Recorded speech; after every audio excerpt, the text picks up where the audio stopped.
north-facing garden. A few years ago, in the beginning, there was only grass.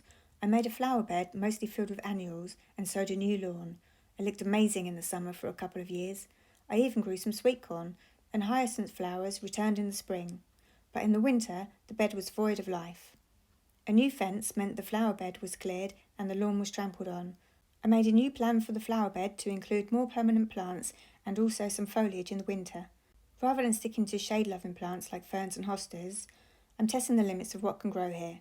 Over time, we will see which plants can adapt to this environment.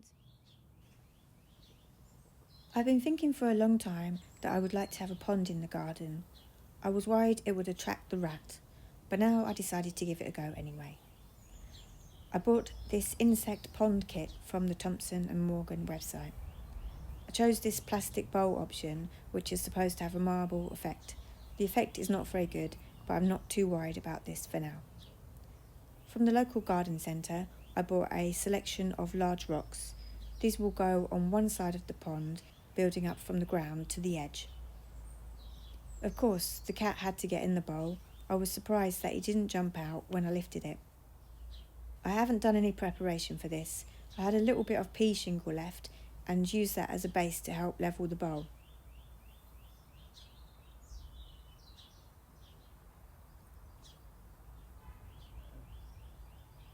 I just poured in some water from the water butt and the cat was straight in there to investigate. Can I drink this?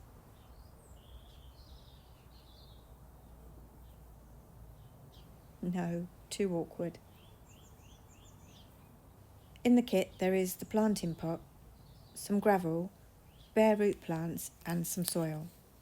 There are no instructions in the pack, but the website says to have the plants just below the surface of the soil and to put the gravel on top to keep the soil in place. The soil was very dry. I looked at the plants. This seems to be one plant, or is it two joined up?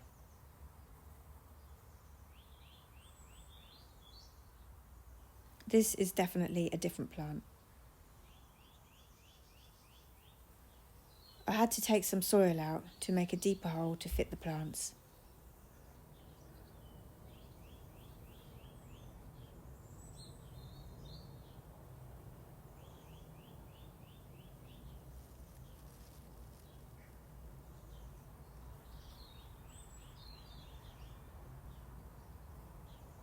As the soil was so dry, I dipped it in the pond so that the soil would soak in between the gaps in the roots. Then I added the last bit of soil and the stones were just enough for a thin layer to cover. I placed it in the bowl and topped up with water from the water butt. We placed rocks up to one side of the bowl and added some pebbles and some topsoil. I plan to have some plants in the rocks as well, hoping that over time they will become weathered and covered in moss. I also added an air plant which I got from the local aquatic shop. I've placed a couple of the stones so that if some small insects fall in, they should be able to find their way out, but I think I may need to improve on that because there's only a small exit. The pond should get some sunlight from about April to maybe September, and I'm hoping that will be enough.